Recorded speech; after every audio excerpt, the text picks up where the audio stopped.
aho rero ni muri Opke yahari Kayonza kabisa. Hanyuma reka tuve kuri Opke twerekeza muri Chad ngubwira ko abasirikare b'icyo gihugu baguye mu mirwano y'icemi byihebe bya Boko Haram. Abasirikare babiri ba Chad baguye mu mirwano iheruka gusakiranya ingabo z'iki gihugu n'inyeshyamba zo mu mutwe w'iterabwoba wa Boko Haram. President wa Chad General Idriss Déby Mahamat akaba atangaza ko imirwano yabereye hafi y'ikiyaga cya Chad. Yavuze ko imirwano y'icemi byihebe bibarirwa mu 10 gusa kubw'amahirwe make aha abasirikare babiri ba Chad ngo abahasize ubuzima bari mu murimo wabo kurinda igihugu ndetse n'abaturage bacyo. General Déby yaboneyeho kwihanganisha imiryango y'aba basirikare. Yavuze ko kiriya gitero cya Boko Haram kibutsa ko ibitero uriya mutwe ndetse n'indi yitwaje intwaro igaba mu karere ka Chad herereyemo ari ukuri. Yibutsa ko ubushishozi ari ngombwa ndetse asaba igisirikare cy'icyo gihugu gukomeza kuba maso ndetse no kwita ku nshingano zacyo zo kurwanya ibyihebe nk'ibi ngibi. Ubushinwa bwatangaje indi myitozo ya gisirikare hafi ya Taiwan mu gusubiza urundi ruzinduko rw'abadepite b'abanyamerika. Kuri uyu wa mbere rero Ubushinwa bwatangaje indi myitozo ya gisirikare mu nkengero za Taiwan mu gihe perezida w'icyo kirwa yahuye n'abagize intumwa nshya z'inteko ishinga amategeko ya Amerika. Mu kindi kimenyetso cyerekana ko abadepite b'abanyamerika bashyigikiye ikirwa cyigenga Ubushinwa bufata nk'intara yabwo. Ibitangazamakuru byo muri Taiwan byerekanye izo ntumwa zigera ku kirwa mu biganiro, ariko amakuru arambuye kuri ibyo biganiro ntabwo yahise atangazwa nk'uko iyi nkuru yashyizwe hanze na NBC News. Uruzinduko rwaje mu gihe kitarenze ibyumweru bibiri perezida w'inteko ishinga amategeko ya Amerika umutwe w'abadepite Nancy Pelosi ageze muri Taiwan. Bikaba byaratumye Ubushinwa butegura imyitozo ihambaye ya gisirikare kabisa irimo kunyuza za misile hejuru y'ikirwa cya Taiwan. Pelosi n'umwe mu bagize urwego rwo hejuru muri guverinoma ya Amerika wari usuye Taiwan mu myaka 25 yari ishize. Ubushinwa bufata umubano usanzwe hagati y'abanyapolitiki muri Amerika na guverinoma y'icyo kirwa nko gushyigikira ko icyo kirwa cyigenga byuzuye. Indi myitozo mu nyanja no mu kirere bikikije Taiwan byatangajwe n'igisirikare cy'Ubushinwa. Minisitiri w'ingabo n'ubuyobozi bw'ingabo bushinzwe igice cy'uburasirazuba mu itangazo ryo kuri wa mbere nibo babivuze.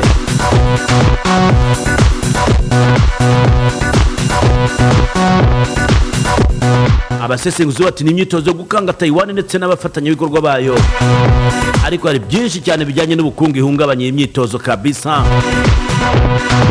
kuko nta mushoramari nta n'undi muntu wahirahira ngo akoreshe ikirere cya Taiwan mu gihe arimo kubona ibisasu biremereye binyuranyuranamo. Perezida Tshisekedi ndamubona no ku ifoto arimo guhakabiza umugore we kwitama. Urimo kubabona kabisa ni ku kinyamakuru bwiza.com, simbukira witegereze. Baragira ati Perezida Tshisekedi yamaganye bavuga ko umugore we ari umunyamahanga. Perezida wa Repubulika ya Demokarasi ya Kongo Felix Antoine Tshisekedi yamaganye bavuga ko umugore we Denise Nyakeru ari umunyamahanga. Uyu mukuru w'igihugu yabivugiye mu kiganiro yagiranye n'abanyekongo baba muri Chad ku itariki ya 11 rero harejo bundi ubwo yagiraga uruzinduko muri kiriya gihugu. Yibanze harimo gahunda y'imiyoborere ye inengwa na bamwe mu banyapolitiki batavuga rumwe n'ubutegetsi bwe, akomoza ku mukecuru witwa Mama Marie Masemi uherutse kwibasira umugore we. Uyu mukecuru uvuga ko akoreshwa n'abanyapolitiki barimo Martin Fayulu n'ishyaka rya SD mu minsi yashize yatawe muri yombi azira kwandagaza umuryango w'umukuru w'igihugu, afungurwa ku itariki ya 8 Kanama 2022. Ntabwo ari kera. Uyu Mama Marie watangaje ko Nyakeru atari umunyekongokazi. Akimara gufungurwa barahuye baraganira. Umugore w'umukuru w'igihugu yamubwiye ko kunenga ubutegetsi byemewe ariko adakwiye kurengera ngo atukane. Perezida Tshisekedi yabwiye abanyekongo ati umumama ukuze yabaze inkuru y'amateka atarigeze abaho. Ninde wavuze ko izina Nyakeru atari irinyekongo? Niba ushaka kubeshya ko perezida ari umujura, icyo kirego kirakomeye, wagakwiye kugihamiriza mu nkiko.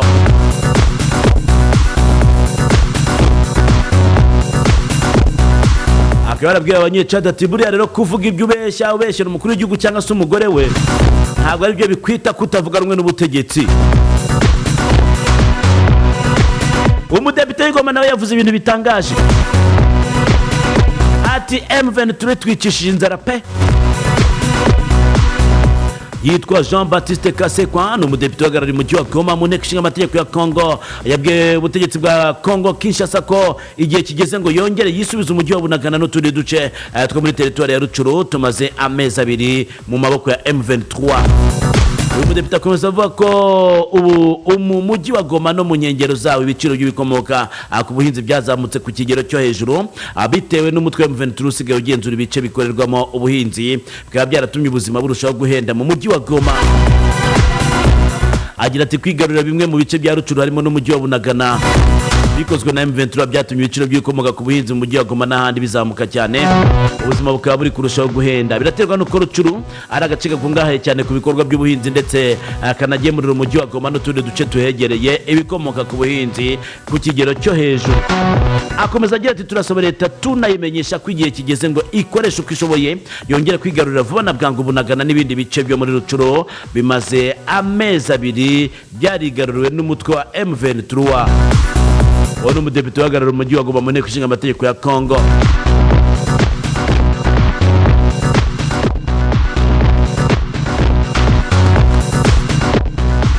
Tukivuga ku makuru avugwa muri kiriya gihugu cya Congo, ingabo z'igihugu cy'u Burundi zizwi nka FDNB zasesekaye muri Congo Kinshasa zishinga ibirindiro ahitwa Uvira, aho zikorera ubutumwa bw'umuryango wa Afurika y'Iburasirazuba. Ibifaru ndabibona, abasirikare ndababona ndetse n'ibikoresho byabo. N'igisirikare cy'u Burundi cyatangaje ko abasirikare 600 ba FDNB bagize muri territoire ya Uvira kuwa mbere, aho bagiye gutangira ubutumwa bwa East African Community bwo kurwanya imitwe yitwaje intwaro ihakorera. Amakuru yo kuba ingabo z'u Burundi zageze ku butaka bwa Repubulika ya Demokarasi ya Congo bwemejwe n'umuvugizi w'ibikorwa bya gisirikare muri Kivu y'Amajyepfo ariyo Sokora ya mbere, Lieutenant Marc Elongo. Lieutenant Elongo avuga ko ingabo z'u Burundi zashinze ibirindiro mu gace ka Rubirizi ko muri territoire ya Uvira mu ntara ya Kivu y'Amajyepfo. Hano umunyamakuru akaba yanditse mu ntara ya Kivu y'Amajyaruguru n'Amajyepfo ari ya Uvira.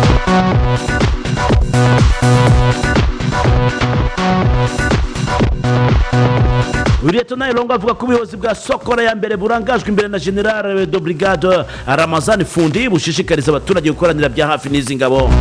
Cyakora cy'amakuru SOS Media Burundi cyanditse ko izi ngabo zagiye muri Repubulika ya Demokarasi ya Congo zabazambukanye n'umubare w'imbonera kure z'ishyaka CNDD-FDD riri ku butegetsi, umubare utazwi. Abantu bari kwibaza ati ese zizazamuka zigenda kurwanya M23? Ingabo z'u Burundi nyine abantu bazibonye ziri aho ngaho, ariko n'ubundi bajyaga bavuga ko zikorerayo mu buryo ngo bw'ibanga, zigeze zari zimaze iminsi zirwana n'inyeshyamba za Red Tabara.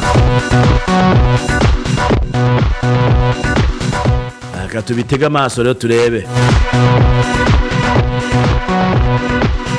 Tukirangwa muri Congo kandi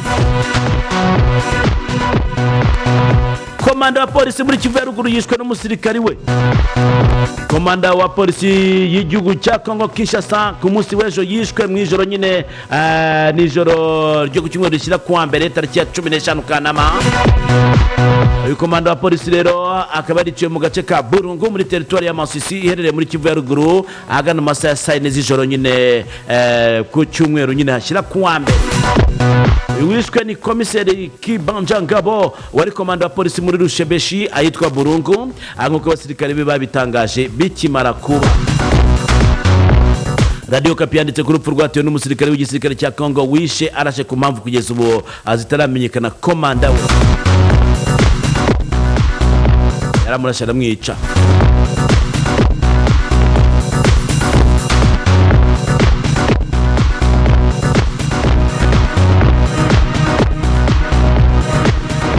Katujabukire wa mugani niba ari ukujabuka no gusimbukira mu gihugu cya Kenya. Abaduhemukiye bose muhumure ntabwo tuzihorera. Na magambo ya William Ruto. Perezida William Ruto watowe agatorwa kuyobora igihugu cya Kenya mu gihe kingana n'imyaka 5, mu ijambo rye akimara gutorwa yahumurije ababahemukiye ko atazigera yihorera. William Ruto wari usanzwe ari vice president wa Kenya yatowe ku majwi 50.49% mu gihe wari bahanganye Raila Odinga yabonye 48.85%. William Ruto mu ijambo rye yavuze ko hari abantu benshi cyane bumvaga ko atagera hari, ariko kubera ko mu ijuru hari Imana arahageze. Akomeza avuga ko ishimwe rye arituye abanyakenya bose. Anohereye ahumuriza abantu bose bamuhemukiye ko atazihorera. Ati abantu mwese mwaduhemukiye muhumure ntabwo tuzihorera kuko nta mwanya dufite wo gusubira inyuma, ahubwo no gukomeza imbere. abantu bavuze ati uyu muntu wambaye inkweto afite imyaka 15 atorewe kuyobora kimwe mu bihugu bikize by'umuryango wa Afurika y'Iburasirazuba cyitwa Kenya. Ariko ntabwo abanyakenya bajya bihishira, bahise batangira gutwika rero ndetse no guhohotera abantu. Ngo n'abarwanashyaka ba Raila Odinga batangiye kwigaragambya, ndabona imiriro batwika ibipine ndetse bari nako batwika ibintu by'ibipapuro ntamenye ibyari byo. Abanyakenya ngo bari inyuma y'ishyaka Azimio la Umoja aryo Raila Odinga batangiye kwigaragambyaho abo mu gace kitwa Kibera muri Nairobi batwitse ibintu ndetse bavuza induru mu rwego rwo kwamagana ibyavuye mu matora.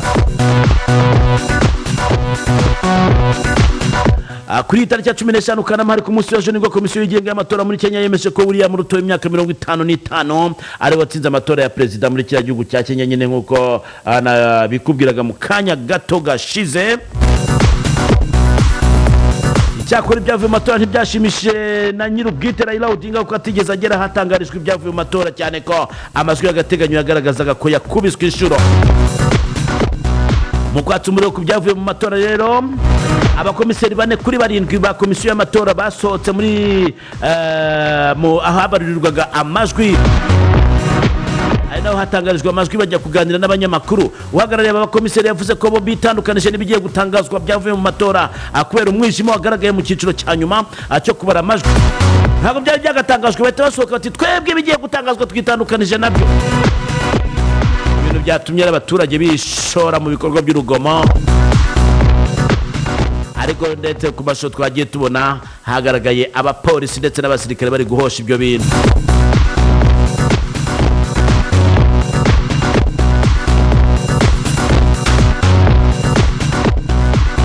Atuye ku makuru avuga kwa Vladimir Putin watangaje ko Urusiya bwiteguye guha ibihugu by'inshuti intwaro zigezweho cyane. Perezida wa Rusiya Vladimir Putin yatangaje ko igihugu cye cyiteguye guha ibihugu by'inshuti ubwoko butandukanye bw'intwaro zigezweho. Ayo mukuru w'igihugu nkuko ibiro ntaramakuru by'Abongereza Reuters bibivuga, ku munsi w'ejo yatangaje ko Urusiya buha agaciro ubufatanye bwabwo n'ibihugu byo muri Amerika Latine, Aziya ndetse na Afurika. Ati kubera agaciro rero duha ubufatanye twiteguye guha inshuti zacu intwaro zigezweho cyane guhera ku ntoya kugeza ku modoka z'intambara, ibibunda binini cyane biremereye tuzabibaha ndetse babashe guhangana n'ibitero byo mu kirere n'indege zitagira abapilote. Perezida Putin yabitangarije mu nama y'igisirikare itegurwa na Minisiteri y'Ingabo yahawe izina rya Army 2022.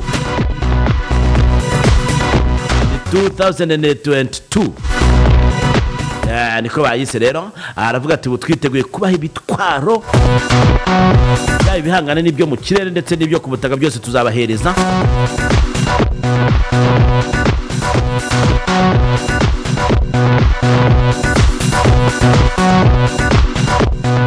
Ariko na Philippines nayo hari ibyo yatinye, ngo yatinye ibihano ireka kajugujugu z'Uburusiya yagiye kugura igurizo muri Amerika. Philippines yafashe umwanzuro wo kugura kajugujugu z'igisirikare rero zikorerwa muri Leta Zunze Ubumwe za Amerika nyuma yo guhagarika kuzigura mu Burusiya mu isoko byari gutwara miliyoni zigera kuri 227 z'amadolari kubera gutinya ibihano bashobora gufatirwa n'ibihugu by'i Burayi bifatanije na Leta Zunze Ubumwe za Amerika. Tubanze twumva ubutumwa.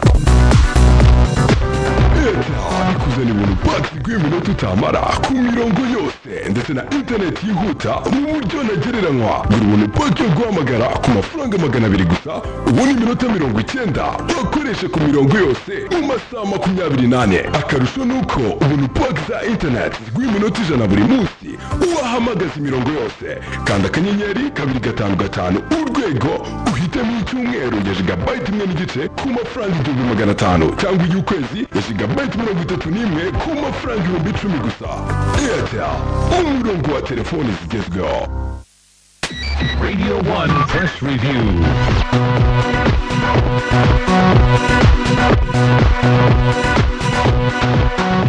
Akora ko emesera mita nkwibutsa ko hari icyo bita inzira y'akazi company. Ni hahandi dusanga ubuhuza hagati y'abakozi bakeneye akazi ndetse n'abakoresha bagafite. Hari ukuntu ushobora kuba bifitiye mu rugo rwawe imirimo igiye itandukanye ukeneye abayikora. Abwo n'abakozi mu rugo abo ngabo barabakurangira. Ushobora kuba ufite imodoka yawe ukeneye abayitwara. abangaba barabakurangira. Hanyuma kandi ukeneye abantu bita ku bana, ukeneye abatetsi ngo n'abakwiziniye, ukeneye abazamu, abajardinier, abakora amasuku mu bigo bitandukanye murabakeneye, abantu bashobora gukora mu bigo by'ubucuruzi, abantu bakora mu mahoteli, za bare na za resitora hose na za moteri hose bafite abantu bashobora kuhakora, abaseriveri yewe barabakeneye, abantu barabakeneye kandi murahari mwebwe ngo maturangire. Mwebwe mwitwa Inzira y'Akazi Company mukorera aho ngaho Kimironko hagati ya Ituze Garden ndetse na Foursquare ya Church ku muhanda wa kaburimbo uva Kimironko muri gare werekeza kwa Mushimire, ahari icyapa cyanditseho ngo Inzira y'Akazi Company. Ni namwe mushaka guturangira abantu bakora kuri za station za essence bamucoma murabafite murabaturangira nabo, abarwaza ndetse n'abantu bashobora gufasha abana gusubira mu masomo, hari n'abantu bakenera abantu bita ku bageze mu zabukuru, abo bose murabafite ndi mirimo yose itandukanye yewe niyo ntavuze, bose murabafite kandi icyo bashimira nuko mubaha amahugurwa mukanabakurikirana mu mirimo mwabatanzemo kugira ngo mumenye uko bakora. Wewe ubakeneye rero cyangwa se ukeneye kwerekezayo hamagara kuri 0784 540 na 0789 Inzira y'Akazi Company kabisa, icyapa cyabo kirabaranga, simbukirayo.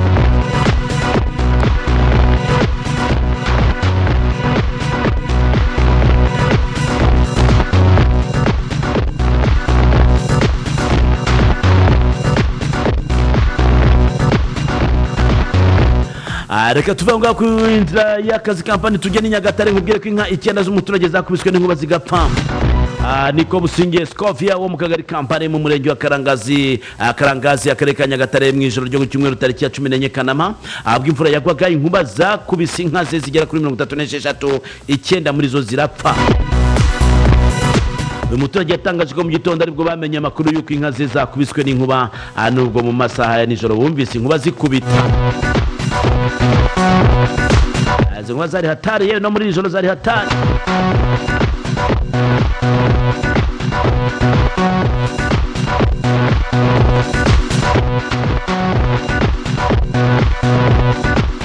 Reka tunyarukire Nyamasheke. Muri iyi minsi tufite amakuru menshi ajyanye n'urugomo. Nyamasheke umukobwa w'imyaka 22 akurikiranweho gukomeretsa se amukubise isafuriya bapfa ibiryo. Ni kuri sitasiyo y'urwego rw'ubugenzacyaha RIB ya Gihombo mu karere ka Nyamasheke yafungiye umukobwa witwa Yamfashije Solange w'imyaka 22 ukurikiranweho gukubita no gukomeretsa bikomeye se umubyara witwa Sinumva yabo Tasi w'imyaka 55. Bapfa ibiryo umukobwa yari yatekeye akana ke yabyariye muri uru rugo, se ashaka imwaka ngo abirye, bararwana. Umukobwa mukubita isafuriya irimo ibyo biryo byari bikiva ku ziko bigishyushye, amukomeretsa ku buryo bukomeye mu maso. Inkuru tubona ku kinyamakuru bwiza.com, aho iyi kinyamakuru kivuga ko cyahawe amakuru na bamwe mu baturanyi b'uyu muryango. Amakuru ashimangirwa n'umunyamabanga nshingwabikorwa w'akagari ka Butare muri uyu murenge wa Marovestino, ngo ibara ryagwiriye mu mudugudu wa Rwamatamu akagari ka Butare, aho ngo uyu muryango usanganwe amakimbirane akomeye cyane ku buryo umwanya uwo ari wo wose ashobora no kugeza ku bwicanyi.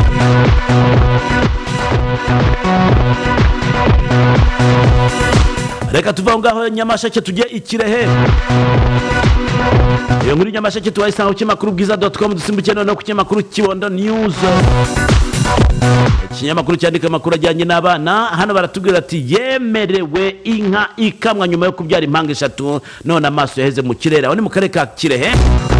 Awitwa Imana Solange n'umubyeyi w'abana 7 atuye mu mudugudu wa Cyunuzi ya 2 akagari ka Cyunuzi mu murenge wa Gatore mu karere ka Kirehe. Abakongo yemerewe n'ubuyobozi bw'aka karere inka ikamwe ubwo yabyaraga impanga 3 mu kwezi kwa 11 umwaka ushize, ariko kugeza amagingo aya ngo iyo nka nta yarabona. Uyu mubyeyi usanzwe barizwa mu cyiciro cya 2 cy'ubudehe avuga ko ubwo bamusezereraga mu bitaro amaze kubyara bamubwiye ko azahabwa inka ikamwa ikamufasha kubona amata yo gutunga bari abana. Nyuma yo kugera mu rugo avuga ko ngo yagiye mu karere gusaba ya nka, bakamubwira ngo agende ku murenge bayimuhe.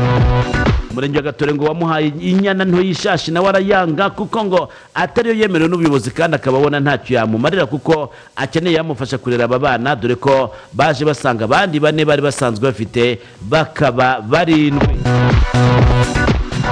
Ibijyanye n'iyo nkuru simbukiye kuri ikinyamakuru Kibondo.com, hanyuma wisomere byose rero, byose ibiriho.